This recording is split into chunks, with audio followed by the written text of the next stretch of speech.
presiones, Zwänge, no sé cómo se dice Zwänge, presiones, ¿no? Como, sí, como presiones externas, como convertir esas obligaciones que a priori fueron externas, digamos el nacimiento del super yo, creo, en internas, ¿no? En lo que fue una presión de fuera acaba siendo una presión interna, que es lo que pasa en el desarrollo individual, pero también en el desarrollo de las civilizaciones, ¿no? Y que yo sí que observo mucho, no sé si tú también o cómo lo ves tú, esta presión que tiene la gente por ser como se supone que tiene que ser, ¿no? En diferentes aspectos que desbordaría también la charla hoy, pero por ejemplo en el tema de cómo comportarse ante el amor, ¿no? Que no agobiar, no hacer dramas, no ser demasiado demandante, no crear conflictos, ser fácil, no suponer un problema para el otro, y ese deber ser para el amor, por ejemplo, choca con el deseo de vincularse, ¿no? Sí, y es este tema, el tema de... Eso yo lo que detecto es uno de los mayores sufrimientos. Pero te voy a contar una pequeña historia de una vez de una paciente que claro, estaba esta cuestión, ¿no? del deber, y en un momento le exigía mucho, por ejemplo, al novio, ¿no? Como lo increpaba cada tanto, que no me quieres, que no me quieres lo suficiente, pero era su ansiedad mal llevada, ¿no? El tipo una vez le dijo, pero mira, la semana pasada estuvimos buscando casa, ¿no te parece eso como una señal mía de que sí te quiero, ¿no? Y un día que tuvo un ataque muy, muy grande, claro, ella había salido el sábado a la noche, tenía una resaca muy, muy grande el domingo, pero había quedado con el novio de ir al cine. Se levantó físicamente, moralmente no estaba para ir al cine. Lo llama el novio, y el novio también había estado con amigos y también había tomado, y el tipo no estaba tampoco con ganas. Entonces salió un poco, ¿no? Como el hecho de que cuando lo tanteó un poco el tipo no estaba con muchas ganas, esta se enfureció. Y entonces el hecho era que decir, las parejas para estar a salvo tienen que ir al cine. ¿Cómo? Hay que ir al cine. Las parejas el domingo tienen que tener un plan y tienen que ir al cine. Y yo le decía, pero tu cuerpo está súper mal. Y no solo tu cuerpo, no estás escuchando ni tu cuerpo ni el cuerpo de tu pareja. Claro. Ese deber, ich muss, como el mousse de chocolate, hay un montón de mousse, hasta de chocolate. Esa cosa te aplasta tu deseo y te va perdiendo. Entonces, ese empuje de ser pareja, de cómo tienen que ser las parejas, te está haciendo desoír una cuestión tan palpable como una resaca tuya y de tu pareja, y que no puedes eso cancelarlo, ¿no? Claro, es el tema de lo general, ¿no? O la ley, como has dicho tú. Hay que, exacto. Y el contraste y el hay que no se sabe muy bien de dónde viene a veces, ¿no? Porque en este caso, por ejemplo, es como quién sabe de dónde viene esta idea de que hay que ir al cine para una pareja tiene que ir al cine. Bueno, pero eso es muy importante escuchar, ¿no? Es un poco el trabajo del psicóanálisis, indagar de dónde viene esa idea, como dijimos en un momento, de dónde viene esa frase. ¿Quién dice eso? ¿Quién dice eso? Claro. ¿Tú piensas eso? ¿Eso es importante realmente? ¿Y qué piensas de tu cuerpo, no? Como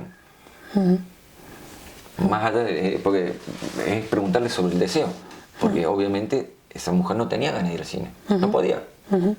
Y es cuando te empiezas a dar cuenta que la gente va al cine no por placer, sino como un trabajo. Entonces la vida se transforma en un trabajo un poco que, como dicen en Argentina, ir pisando huevos, que es muy peligroso. Claro, incluso el disfrute es un trabajo, ¿no? Te salí del disfrute. Ahí la vida se pone súper fea. Simplemente. Por eso es muy importante a veces entender la diferencia, ¿no? Entre, que yo a veces le digo al paciente, ¿no? Como decir, empezá a hacer este ejercicio. ¿Tengo que ir al cine o quiero ir al cine? ¿En qué porcentaje tengo? ¿Tengo ganas de ver a tal amiga o quiero ver a tal amiga? ¿Quiero ir a ver a mi novio? O eso, llamar por teléfono. ¿Quiero llamar a mi novio o tengo que llamarlo para ver qué hace? Entonces empezar a comunicarte más de la ética del psicoanálisis habla más del deseo, ¿no? El seguir el deseo, no se puede retroceder con respecto al deseo, y hay que asumir el deseo. Es un trabajo muy importante, porque es la única brújula. O sea, no hay un libro. Pero te puede llevar a la desadaptación también. Claro, pero entonces la ética del psicoanálisis es no echarte para atrás con el deseo, pero el asumir tu deseo es asumir las consecuencias de tu deseo. Claro. Y ahí entra el otro.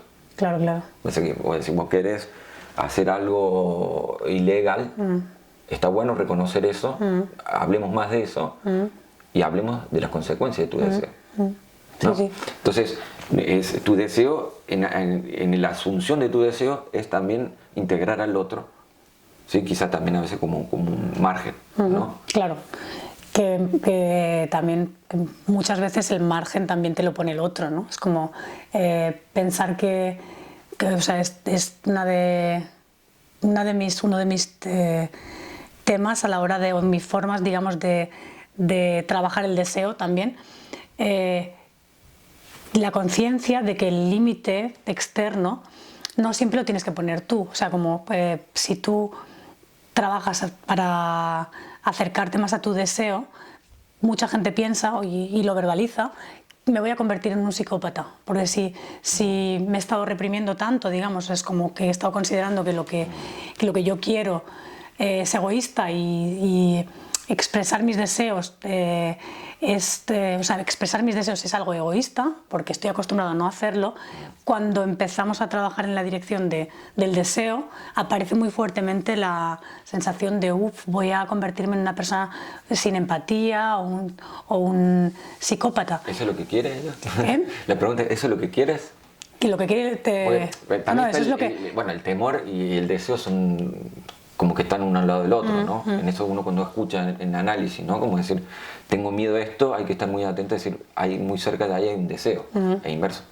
Quiero mucho esto y uno, pero, porque sabes que hay un miedo, ¿no? Entonces, en el sentido de decir, ¿cómo tener miedo a ser un inadaptado, ¿no? También he dicho, ¿no? Que el perro, si se lo tiene mucho atado, después cuando se lo suelta hace destrozo, ¿no? Sí, pero aquí te voy a contar una historia interesante también que más que con el deseo tiene que ver con otro tema, pero con esta frase que acabas de decir. Me ha pasado con varios pacientes que tenían, digamos, una necesidad de controlar ciertas cosas y que poco a poco, perdiendo esa necesidad de controlar o soltándose más o dejando de comprobar, ¿no? Como por ejemplo comprobar que se cierra ¿cómo se dice? Como el fuego de la cocina, ¿no? Comprobarlo muchas veces. Claro. Digamos, relajarse y liberarse de esa presión y de repente quemar la cocina. Bueno. Es como, porque claro, tenía una función también, ¿no? Es como, bueno, era era una forma de funcionar y tienes que aprender a funcionar de otra manera. Es como un salto que das hacia, bueno, no voy a comprobar ciertas cosas y eso puede tener consecuencias, ¿no? Obviamente va a tener consecuencias con el otro cuando tú cambies, ¿no? Es como, no... Pero me ha pasado ya varias veces y entonces asustarse de... El control tenía una función, ¿no? Bueno, hay algo muy importante que en esto de la pasión de curar y demás, es que una persona viene y te presenta un síntoma, tengo ansiedad. Entonces, un experto, ¿no? Como que va a tratar de levantar ese síntoma y no hay que saber que el síntoma tiene algo sabio, hay algo que se sostiene. Tiene una función, claro. Entonces, antes de levantar el síntoma, hay que saber qué está sosteniendo, qué función cumple. El síntoma es sabio. O sea, no es que algo totalmente que hay que evitarlo y hay que ir a atacarlo en la primera sesión. No. Sino como es, ¿qué sostiene eso? ¿No? Porque eso puede desencadenar cosas peores. Claro. ¿Sí? De hecho, te diría que yo lo veo así también, te diría que casi siempre, ¿no? Que es como el proceso de desprenderse del síntoma, es un proceso al que hay que llegar, porque el síntoma tiene una función, ¿no? La ganancia secundaria, hay algo que con tu síntoma vos sostenés. Claro. A pesar que te hace mal. Claro, de hecho, lo que hace, por ejemplo, en la epilepsia, lo que se hace es erradicarlo, ¿no? Con un medicamento, de un momento para otro, ¿no? En psicoanálisis dicen el bozal para el inconsciente. Ajá. La medicación es directamente un bozal para el inconsciente. Claro, es que es así, ¿no? Porque ahí lo eliminas de una forma automática, rápida. Como le gusta a la gente. Pero y luego la persona, que en un primer momento puede tener una sensación de qué bien, acaba sufriendo lo que has dicho, que las consecuencias de que ese síntoma tenía una función. Y era muy interesante, por ejemplo, gente que había estado años, o sea, prácticamente toda su vida con epilepsia, y de repente les habían operado, y la epilepsia todavía se hace este tipo de operaciones de lobotomías. No se llaman así, no son sí son lobotomías al final, pero a veces funcionan, ¿no? Porque al final el ataque epiléptico se fija en un lugar en el cerebro desde el punto de origen, y si se radica puede ser que desaparezca, ¿no? Entonces, y estas operaciones se llevan a cabo diariamente, y hay muchas veces que funcionan, y había veces, y de hecho hay tantas veces que hay conceptos que lo explican, que la persona después caía en una melancolía absoluta al perder el síntoma de repente, y de expresarlo es como de repente la vida no tiene sentido, en parte por la pérdida de esa ganancia secundaria también, porque tenían una función. El hecho de ir al centro de epilepsia regularmente, de tener una compañía. Si aprendes algo por años, ¿no? Es como muchas veces pasa con la identidad, ¿no? Como yo soy menos, yo soy reservado, yo me callo, yo me adapto, ¿no? Como que, entonces, ese lugar de víctima, ¿no? Que a veces está, ¿no? Como ese lugar de víctima, que a veces como siempre estar viviendo en la intemperie, ¿no? Nunca podés bajar la guardia, los otros son malos, o yo soy tonta, ¿no? O tonto, ¿no? Pero uno transita tantas veces ese lugar, que en la identidad uno sabe, ahí yo soy como un pez, me sé manejar en esto de ser retraído, de no opinar, de acallar, de jugar con mi deseo de no decirlo, inclusive a mí mismo. Entonces obviamente tiene que haber una otra forma de decir, que también eso es muy importante, antes de levantar el síntoma, qué otras posibilidades hay, porque como está diciendo, te operan y después no sabes vivir, porque todo te han quitado tu identidad durante años, esa carencia, ¿no? Esa falta, ¿no? de no saber cómo... Claro, es lo que has dicho antes, estaba sosteniendo, o sea, era parte de tu identidad, ese síntoma. O sea, el hecho de ser epiléptico formaba parte, y además una parte, en algunos casos, definitoria de lo que tú eras como persona. De repente no lo tienes y te quedas vacío, ¿no? Y es curioso que las explicaciones médicas van siempre dirigidas a una psicosis, ¿no? Como algo que psicosis melancólica o psicosis, ¿cómo le llamaban? Paradójica. O sea, que tampoco le intentaban buscar este tipo de sentido, sino que lo explicaban todo con el hecho de la operación o de físico al final. Bueno, pero nosotros sabemos, ¿no? Que la psiquiatría tiene bastantes carencias, ¿no? Y bueno, esto es neurología ya directamente, es que es bueno, pero dentro también, bueno, de la neurología, la ciencia en sí, pero dentro de nuestra rama más o menos, obviamente todavía estamos a ser una ciencia bastante nueva. ¿Cuánto sabemos del cerebro, no? Claro, pero aquí no sabemos, yo no creo que sea un problema de saber del cerebro, sino de querer encontrarlo en el cerebro, cuando la psicología, por ejemplo, tiene este tipo de explicaciones también, que ya podemos trabajar con ellas, ¿no? Es como ya el hecho de contemplar simplemente esto que estamos diciendo, que no puedes eliminar un síntoma sin tener una consecuencia, sobre todo cuando el síntoma era tan fundamental para la persona. Da igual lo que sepamos del cerebro, nunca lo van a encontrar en el cerebro esto. Es un saber que no está en el cerebro. Sería, ¿no? Como un trabajo mejor interdisciplinario, exacto, claro, obviamente. Pero bueno, si está un poco las escuelas, y cada escuela es una cosa un poco cerrada, y pensando, ¿no? Como que el saber está de tu lado. Entonces, si el saber está de mi lado, no va a haber un intercambio. Claro. ¿No? Porque no, de hecho, lo que tú me digas me va a atacar. Sí, de hecho el trabajo, digamos, conjunto entre neurólogos, psicólogos, trabajadores sociales era un trabajo jerárquico, no era un trabajo, o sea, se le llama team multidisciplinar, pero es un team jerárquico, donde el médico es el que manda y los otros explican un poco su opinión, pero al final queda como un adjunto, no como algo que se pueda realmente discutir de igual a igual. Como mucho el neuropsicólogo, que al final también es una figura más biológica que psicológica. Con el discurso científico. Claro. Igual Bueno, decir que Maximiliano acaba de publicar un libro, ¿no? Hace muy poco, no hace un mes, La mueca de la hoja. Es un libro de cuentos o de relatos cortos, o como lo definirías. No lo he leído todavía. Bueno, he visto que un par de historias sí que las he leído. La de Historia de una cepa y la de la hipnosis las conocía porque las publicaste en algún momento, ¿no? Supongo. Sí, sí. Pero si quieres decir algo sobre... Mi primer libro ha salido un poco ahora en la época esta de pandemia, de estar más en casa. Son 22 cuentos súper cortos, tiene una página, dos, algunos 5 o 6, pero son súper cortos. Y bueno, fue una experiencia bastante linda, ¿no? Como no sé si tiene mucho que ver con la psicología o con el psicoanálisis, sino...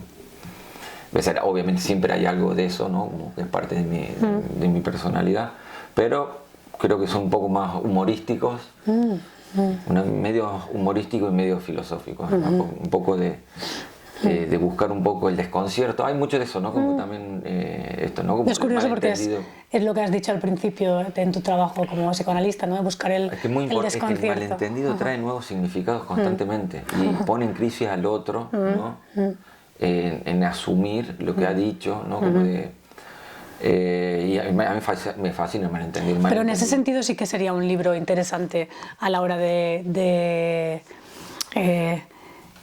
provocar, digamos, un poco algo similar a lo que provoca la terapia, ¿no? Claro, en ese aspecto puede ser, como buscar un sentido. Aparte, a mí, bueno, en Argentina, en Córdoba, donde yo vengo, el humor es algo muy, no sé, como los sevillanos, quizás, ¿Ah, sí? de España. Los cordobeses son los sevillanos de Argentina. Sí. No tenés deportistas destacados, ni científicos destacados, son todos los humoristas del país vienen de ahí. ¿Ah, sí? Qué curioso.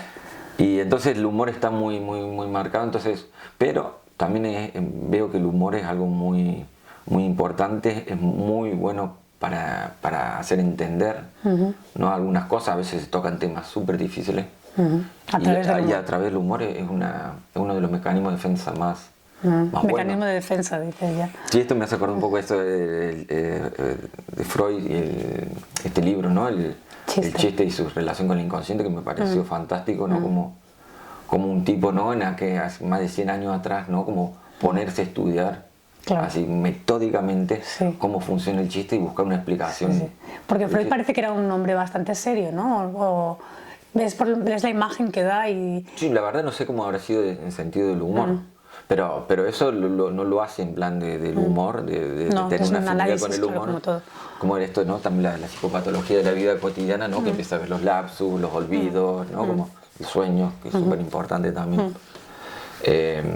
Pero cómo funciona el chiste es algo muy bueno. Y tú, o sea, dos preguntas igual aquí. Una es que te preguntaría, que la literatura ha tenido, o sea, has, digamos, aprendido a través de la literatura cosas interesantes para tu trabajo, o es la literatura una herramienta que te sirva de alguna manera para tu trabajo, o qué relación tienes como psicólogo con la literatura? No, yo creo que no se puede separar mucho, ¿no? Bueno, Borges decía que el psicoanálisis es un tipo de literatura, ¿no? De hecho, que el psicoanálisis, no sé dónde leí el otro día, que ha tenido mucha más repercusión en la historia de la literatura que en la medicina. Ves que es casi literatura, muy buen escritor en ese aspecto, de mantener una atención, de ir a... la verdad es que muy buena en eso. No, la literatura me parece algo... quizás a veces son los mejores pensamientos de personas que se han tomado la cosa en serio. Muchas veces, no sé, es como a veces, ¿no? La gente dice, bueno, te pones a leer en vez de vivir, estás leyendo, ¿no? Como poner la experiencia en contra de sentarte a leer. No pienso que sea así, inclusive muchas veces la literatura te muestra unos atajos bastante importantes. En la literatura te podés reconocer, que es siempre una búsqueda, ¿no? de entenderse y de entender al otro. A mí me parece súper importante para cualquier disciplina, la literatura. De hecho, recuerdo haber leído hace unos años un artículo que se llamaba ¿Por qué los psiquiatras deberían leer ficción? Muy bueno. Porque, bueno, y explicaba en el artículo que había lo que hablábamos antes, esta pérdida de la subjetividad al ser una disciplina tan centrada en la ciencia y en la medicina, y los diagnósticos, y esto tiene estos síntomas y tiene esta progresión, claro, tan mecanizado, que al final se pierde al sujeto de vista, y la literatura es una forma también de recuperarlo, ¿no? Porque la literatura, al contrario, es siempre desde el punto de vista del individuo, ¿no? Subjetividad, claro. Claro. Y luego también, como has hablado del humor, y justo la semana pasada estuve haciendo un vídeo con una chica española que estuvo en Berlín muchos años, Paloma Lirola, ¿la conoces? Bueno. Sí, y me preguntaba qué función tenía, o sea, quería entender la relación entre el humor y la terapia, y la pregunta sería, ¿para ti tú utilizas el humor o cómo, que siendo una persona de Córdoba, de un sevillano argentino, tiene el humor una función en tu trabajo? Te podría decir, no recordaría hace una intervención que haya hecho, pero sí ha salido las mejores interpretaciones con el humor. Teníamos a mí me acuerdo que era una chica que sufría mucho ansiedad, y sabes que la ansiedad del futuro, ¿no? Como la preocupación, y cada vez que va incrementándose más. Entonces ella decía, bueno, un poco, ¿y si dejo de querer a mi pareja? ¿Y si no trabajo más? Y entonces, en algún momento, porque la condensación, desplazamiento, ¿no? Como freudiano, esto o la metáfora, ¿no? El chiste usa eso. El chiste junta cosas con por lo menos doble sentido, ¿no? O agrupa de una forma novedosa, ¿no? Entonces, de tanto contándome su pensamiento, y si esto, entonces quedamos con el ISIS, ¿no? Como esto los islamitas, ISIS. Terroristas, ¿no? Entonces ahí salió ese chiste, generamos ese chiste entre los dos, ¿no? Como el ISIS, ¿no? Como los terroristas, ¿no? Como que hay una fatalidad ahí, claro, algo terrible. Entonces ya quedó para siempre connotado, ¿no? Ese ISIS con un patrón. O sea, que compartíais además, no es una conexión. Entonces ya reírse un poco de eso, ¿no? Como haber como puesto un nombre a ese patrón que aprendió, ¿no? Como es, acá hay una preocupación con respecto al futuro, y empieza con ¿y si tal cosa? ¿Y qué es lo que es? Siempre algo negativo, algo que te va a hacer mal en el futuro, ¿no? Entonces quedó con un nombre que condensó muchas situaciones, ¿no? Y también un poco eso le quita la efectividad a la ansiedad. Por lo menos hay un chiste en esa ansiedad. Y ya si hay un chiste dentro de la ansiedad, toma un poco de distancia. Hay una distancia. Yeah. Y luego, igual, para finalizar, una pregunta que tiene mucho que ver con el presente, que es que en este año la forma de trabajar de muchos psicólogos ha tenido que cambiar, ¿no? En algunos casos, el hecho de trabajar online, ¿no? Me interesaría cómo ha sido tu experiencia durante este año con ese tema. Bueno, ha pasado a prácticamente tener todos los pacientes online. ¿Ah, sí? ¿Todavía? Sí. Pues, tengo 4 personas que van presencial, y son gente que no tiene mucho contacto con otra gente.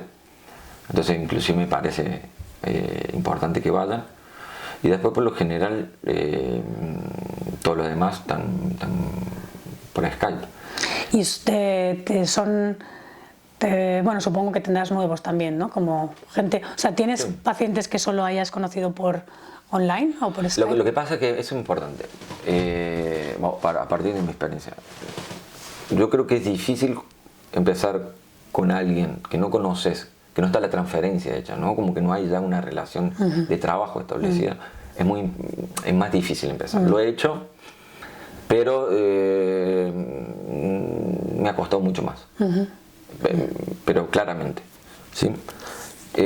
Se puede trabajar bien cuando ya está esa transferencia de trabajo que funciona, ¿sí? Ahí se puede trabajar bien, aunque no es lo mismo. Inclusive a algunas personas le digo cada tanto que se vengan, ¿no? Ya, claro. Es que coincido totalmente. De hecho, yo cuando empecé con la consulta, además recuerdo que en el hospital donde trabajaba habían presentado un artículo en uno de nuestros encuentros que decía que había gente, o sea, hablaba de la terapia a través del ordenador, por en el 2012 o así era. Y decía que la gente, no solamente, o sea, decía el artículo este, que me gustaría tenerlo, pero no lo tengo, que la gente no solamente se abría igual con un terapeuta online, sino que cuando ni siquiera había terapeuta, sino que era inteligencia artificial, que hay programas que hacen preguntas tipo psicólogos, ¿no? Que todavía se abrían más, como que sabiendo, ¿no? Ellos sabían que era inteligencia artificial, no engañándoles. Y recuerdo que eso terrible que es el otro, ¿no? Claro, claro. Le confieso a una computadora, pero no a un humano, ¿no? Claro, ese es el punto. Que yo recuerdo que todos los médicos estaban como fascinados con las potencialidades de la inteligencia artificial como terapeuta, y yo pensé lo que acabas de decir, ¿no? Es como, me parece lógico que una persona desconfiada confía antes a una máquina que no hace juicios que a una persona, ¿no? Que en teoría... es jodido ir a contarle a otro humano, tus temores, tus dudas, tus complejos. Pero es parte de la terapia al final, ¿no? Es lo que hay que pasar. Claro. Ahora, hay una cosa muy importante que es el dispositivo, debe ser el circo que es, ¿no? El consultorio, no como una vivienda, como un escenario, ¿no? Sí. Hay mucho de la terapia, lo dijiste vos también la otra vez, ¿no?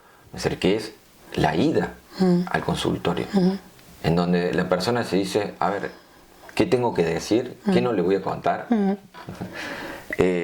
¿Cómo? Porque también aprende estructura, al encontrarte con un otro, tus conflictos, tus problemáticas, tus sentimientos, la tenés que, como cuando uno escribe, el proceso de escribir, tenés que estructurarlo para que sea comprensible.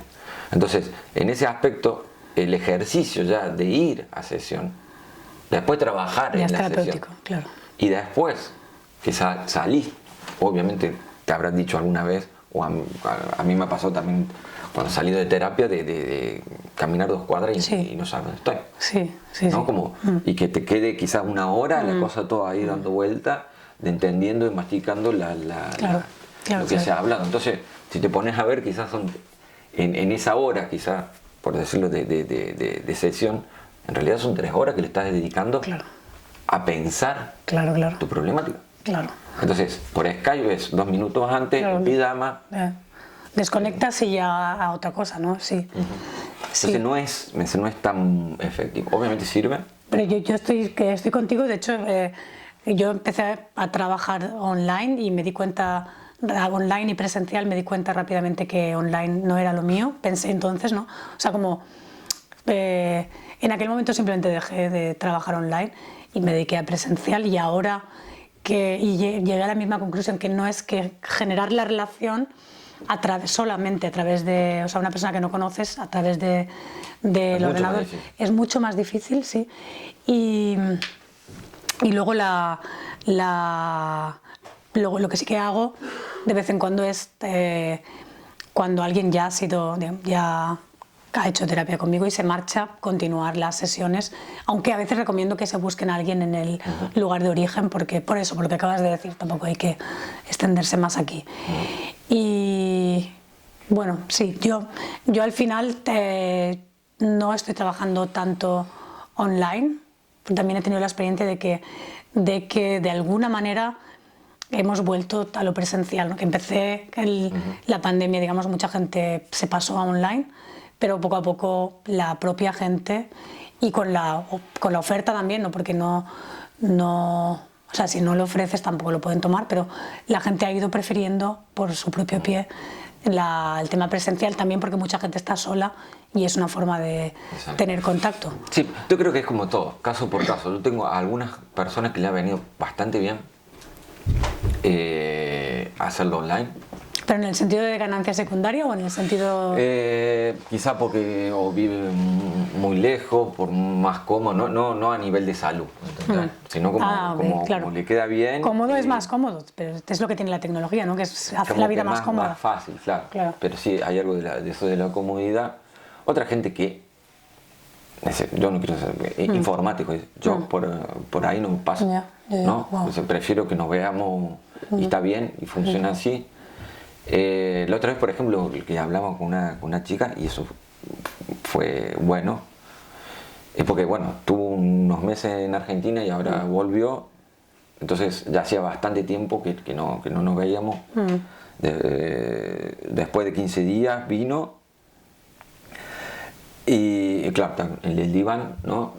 Y ella también es como que piensa mucho, es como que también le cuesta mucho, ¿no? Como lo piensa muchas las cosas para alargar, entonces hay pausas prolongadas que están buenísimas, ¿no? Para que se piensen las cosas, ¿no? Claro. Otro tema importante. Y que lo que me dijo, dice, claro, dice, cuando lo hacemos por Skype, encima a ella no le gusta con imagen, sino solo audio. Ajá, ok. Nos ha pasado que muchas veces ese silencio no sabes si se cortó la comunicación. Claro, Y romper los silencios. Sí. Preguntando si estás ahí. Sí, estoy pensando.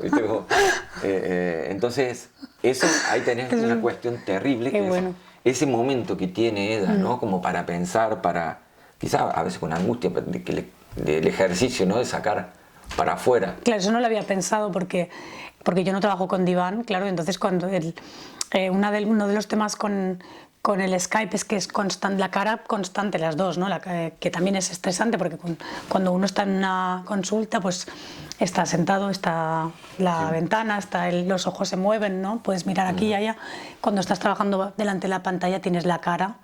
Pero esto que dices me parece como un aspecto súper interesante, el tema de los silencios, que en la terapia pueden ser las pausas, ¿no? Que son muy importantes, y sobre todo quizás en el psicoanálisis, ¿no?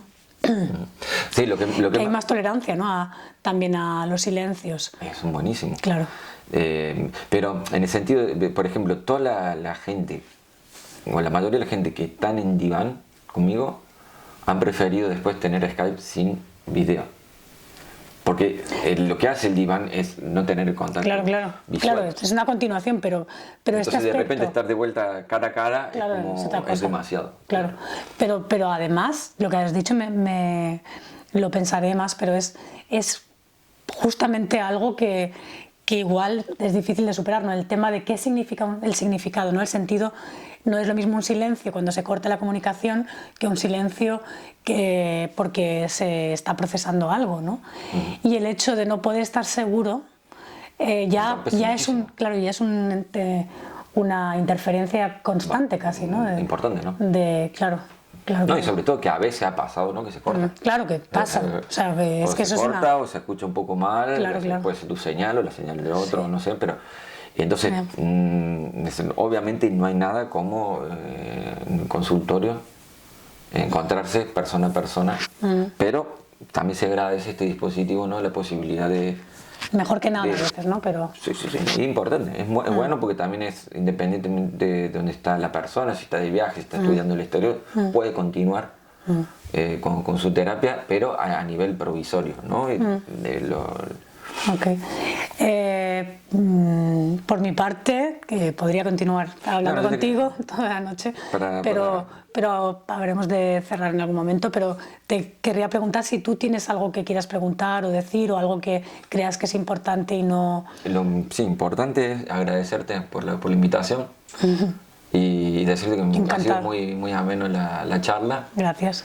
Y ya vamos a tener tiempo, ¿no? Como para procesar un poco este intercambio, ¿no? Claro, y quién sabe si volver a hacer alguno y si en algún momento se puede hacer de manera presencial, o sea, se pueden encontrar más gente, hacerlo igual, abrir un poco la mesa redonda, ¿no? Y hacerlo con... Bueno, la idea principal era con nosotros dos y David, claro.